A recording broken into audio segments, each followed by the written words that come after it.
Les amis, je reviens encore sur le sujet avec les enfants qu'on fait quand on n'a pas d'argent. Je le dis et j'insiste, les pauvres ne doivent pas faire d'enfants. Les pauvres ne doivent pas faire d'enfants. C'est proche du crime. C'est un crime quand un pauvre fait un enfant. C'est un crime.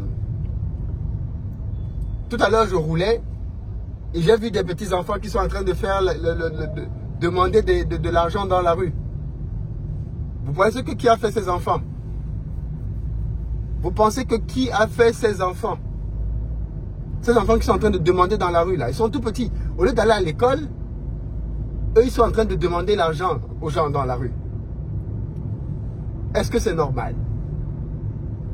Est-ce que c'est normal que des enfants soient dans la rue, des enfants de 10 ans, 8 ans, 9 ans, parfois même plus petits encore, en train de demander? Il y a des mamans qui vendent au bord de la rue dans nos pays là. Elles vendent des petites bouteilles et tout. Mais elle a autour d'elle 4 ou 5 enfants. Tu sais bien que ce n'est pas avec le petit commerce d'arachide qu'elle fait qu'elle peut gérer les 4 ou 5 enfants. Tu vois bien que elle est peut-être seule à faire grandir ses enfants. Il y a peut-être plus de papa derrière. Est-ce que c'est normal? C'est pas normal. Est-ce qu'on peut dire cette vérité et sensibiliser là-dessus? On fait beaucoup d'enfants dans nos pays, c'est vrai. Mais on les fait comment? On les fait comment? Il faut se poser la vraie question. Comment on fait ces enfants? Est-ce que c'est juste parce que tu as un organe reproducteur que tu peux faire un enfant? Moi, je dis non. Un enfant, ça demande de l'argent, les amis. Tout chez un enfant demande de l'argent. Tout. Les couches. Les couches d'un bébé, ça demande beaucoup d'argent. Il va utiliser des couches jusqu'à peut-être 3 ans. De 0 à 3 ans, tu dois acheter des couches. Chaque jour, le bébé utilise, je ne sais pas moi, plusieurs couches par jour. Le bébé utilise plusieurs couches par jour. Tu fais comment? Le lait. Les céréales. Pour ceux qui donnent ça aux enfants. Les bouillies infantines. Et j'en passe. Les vêtements. L'enfant coûte cher. Vous savez que les vêtements des enfants coûtent plus cher que les vêtements des adultes. Ce qui d'ailleurs est une absurdité. Puisque pour faire les éléments des enfants, on a besoin de moins de matière que celle des adultes. Mais comme les marques ont compris que les parents sont prêts à faire énormément de folie pour leurs enfants, ils ont augmenté tous les prix pour tout ce qui concerne les enfants. Donc une chaussure pour enfant coûte plus cher qu'une chaussure pour adulte. Il faut que les gens sachent ça. Il faut que les gens sachent vers quoi ils s'en vont quand ils commencent à faire des enfants. Et il faut qu'ils sachent qu'un enfant coûte de plus en plus cher quand il grandit. Plus il grandit, plus il coûte cher. La réalité, c'est que dans nos pays, beaucoup d'hommes sont très irresponsables. Beaucoup d'hommes sont très irresponsables. Leur seul objectif, c'est pour certains d'avoir des enfants. Ils n'ont aucune vision pour ces enfants. Tu fais des enfants pourquoi? Quel est ton projet de vie pour ces enfants? Qu'est-ce que tu as prévu pour qu'ils soient des citoyens qui vont avoir un impact dans la société demain? Rien. Avant, on faisait les enfants parce qu'on voulait que ce soit de la main ouvrière, de la main d'œuvre. Dans les champs, les parents faisaient beaucoup d'enfants parce qu'ils voulaient la main d'œuvre. Il fut une époque où on faisait beaucoup d'enfants parce que la maladie allait tuer beaucoup d'entre eux. Donc on faisait 7, 8 parce qu'on savait que bon, tu fais même 7, 8, 10 enfants, la maladie peut t'en tuer la moitié. Et tu vas garder le reste. Mais aujourd'hui, avec les progrès de la science et de la technologie, tu n'as plus besoin de faire beaucoup d'enfants. Tu peux faire un seul enfant et cet enfant va vivre, vieillir sans aucun problème. On ne fait plus les calculs en mode il faut que je fasse beaucoup parce qu'un peut mourir. Non, les enfants ne meurent plus comme ça. La médecine a fait beaucoup de progrès et a fait reculer les taux de mortalité. Avec les vaccins et tout ce qu'on veut. Donc maintenant là, quand quelqu'un fait un enfant, c'est plus quelqu'un qui va mourir demain. Sauf accident, ça peut arriver. Mais quand tu fais un enfant, tu dois faire un enfant parce que tu as une vision pour cet enfant. Quelle est ta vision pour 10 enfants? Quand toi tu es jeune, tu n'as pas de travail. Tu comptes sur quoi pour faire un enfant à ce moment-là? Non mais franchement, dis-moi, tu comptes sur quoi pour faire un enfant? tu n'es pas prêt. Tu n'es pas prêt. On ne fait pas un enfant parce qu'on veut plaire aux gens. On ne fait pas un enfant parce qu'on dit qu'on a un certain âge. Moi, j'ai déjà passé l'âge. Non. Les mêmes gens qui disent que je fais un enfant parce que j'ai un certain âge, ce sont les mêmes gens qui pleurent parce que généralement, ils font l'enfant avec le premier venu. J'ai déjà un certain âge, il faut que je fasse l'enfant.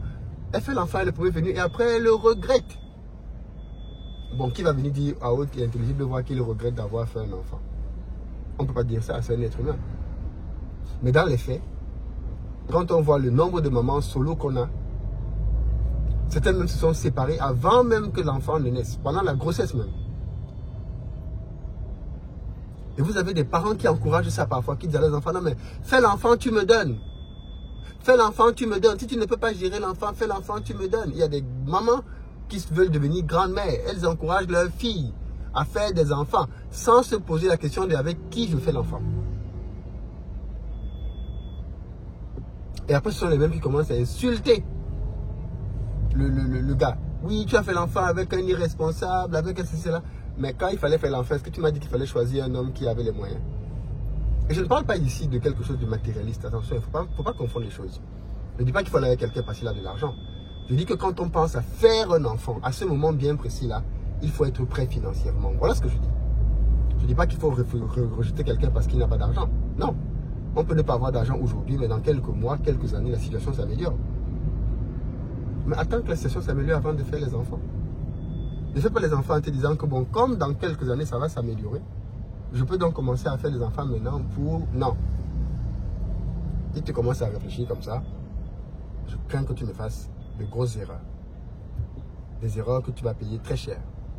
Parce qu'il faut le savoir. Quand on fait un enfant, quand on n'est pas prêt, parfois ça peut gâcher complètement ta vie. On a vu des gens qui ont eu des enfants trop jeunes et ça a complètement gâché leur vie. Pourquoi vous voulez parler de quelques exceptions que sont Ganou et tous ces gars-là qui viennent de familles de milieux difficiles? Ce sont des exceptions. Il y a eu combien qui sont morts avant d'atteindre un quelconque âge et qui ne sont jamais devenus des stars? Il y en a eu combien dans cet état? On regarde juste les 2-3 qui ont émergé en disant oui, mais on peut venir d'une famille pauvre et réussir. Mais combien sont morts avant? Combien sont morts de maladie? Combien sont morts de pauvreté? Combien sont morts parce que les parents ne pouvaient pas les soigner? Combien sont morts? Donc arrêtez avec vos arguments du sous-quartier là, de dire que oui, on peut faire les enfants. Les enfants, c'est pour les riches. Et quand je parle de riches, je ne parle pas de fortunés, je ne parle pas de milliardaires. Je parle des gens qui peuvent se prendre en charge, des gens qui peuvent payer leurs factures, des gens qui ont une épargne. C'est ça les gens qui sont riches, qui peuvent faire un enfant. C'est quelqu'un qui peut mettre de l'argent, qui a une épargne de côté. Quelqu'un qui, le 15, le 20, le 25 du mois, il peut réagir s'il y a un problème. Parce que quand l'enfant va arriver, l'enfant ne choisit pas quand il va avoir les maux de tête. Si l'enfant est malade le 24, tu vas lui dire quoi? Que non, il doit attendre le 30 parce que le salaire passe le 30. L'enfant ne peut pas attendre le 30. L'enfant ne peut pas programmer sa maladie. Quand les couches du bébé finissent, il y a des gens, tu le vois comme ça le soir, il ne veut pas rentrer à la maison parce qu'il connaît les problèmes qui l'attendent à la maison. Il ne peut pas rentrer, il connaît les problèmes qui l'attendent à la maison. Il ne peut pas rentrer. Il connaît les problèmes qui l'attendent. Il préfère rester dehors. Aller même trouver des amis qui peuvent lui offrir une bière au bar. Enfin, les gens vont au bar noyer les soucis pour les enfants qu'ils ont à la maison. Parce que quand il sait qu'il va rentrer, on l'attend là-bas en disant qu'il faut payer l'école de l'enfant, il faut payer l'école de l'enfant. Mais il va prendre l'argent pour payer l'école de l'enfant. Mais la maman l'attend. Il faut payer l'école de l'enfant.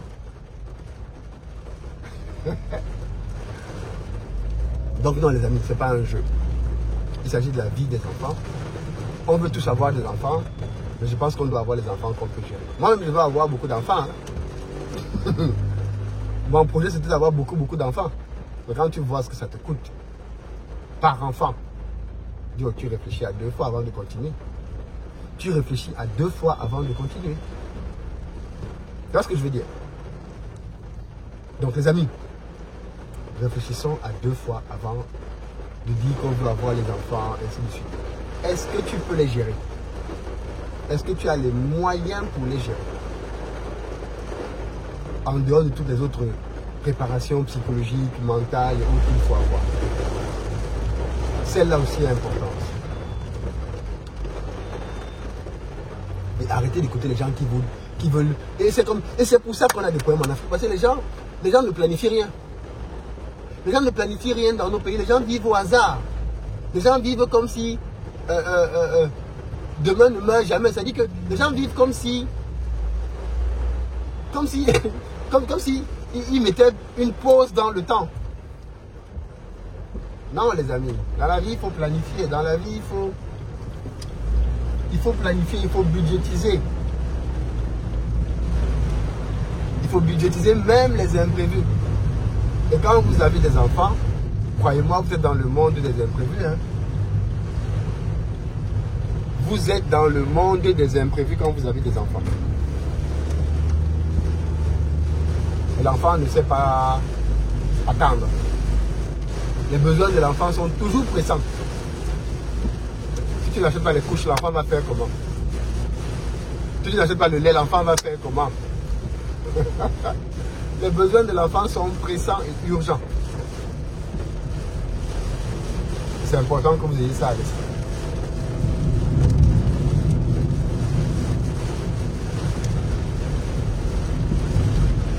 Je ne peux pas ne pas parler des gens qui vivent des aides.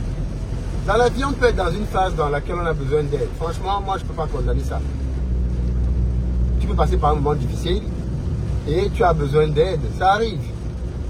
Mais si tu es dans une phase de ta vie dans laquelle tu as besoin d'aide, ce n'est pas la phase pendant laquelle tu dois aussi penser à faire des enfants. Voilà pourquoi j'ai dit que on ne fait pas d'enfants quand on vit des aides. Never. On ne fait pas d'enfants quand on vit des aides. C'est une erreur fatale.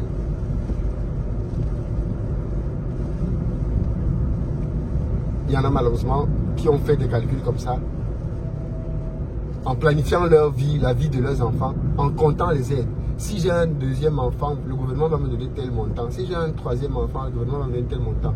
Ce que vous oubliez, c'est que les aides sont faites pour des personnes qui n'ont pas de moyens. Et que votre vie ne doit pas être destinée à rester quelqu'un qui n'a pas de moyens. Vous pouvez ne pas avoir de moyens un certain temps. Mais après ça, il faut que vous vous battiez pour relever la tête et aller beaucoup plus haut.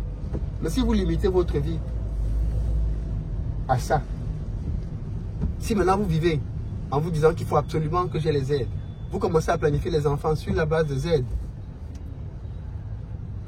c'est triste et malheureux.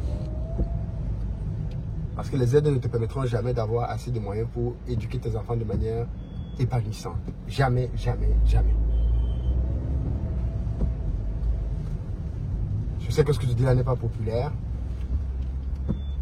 Que ça nous parle peut-être. Parce que quand on parle de sujets qui concernent les autres, à la limite, bof, on est tous d'accord. Mais quand on parle de sujets qui te concernent, en général, les gens sont plus virulents dans les interventions. Ils manifestent beaucoup plus âprement leur mécontentement. Mais c'est généralement parce que ce que tu dis là les pique. Ça les touche personnellement. Ça remet en question peut-être des choix qu'ils ont faits ou des choix qu'ils s'apprêtent à faire. Mais bon.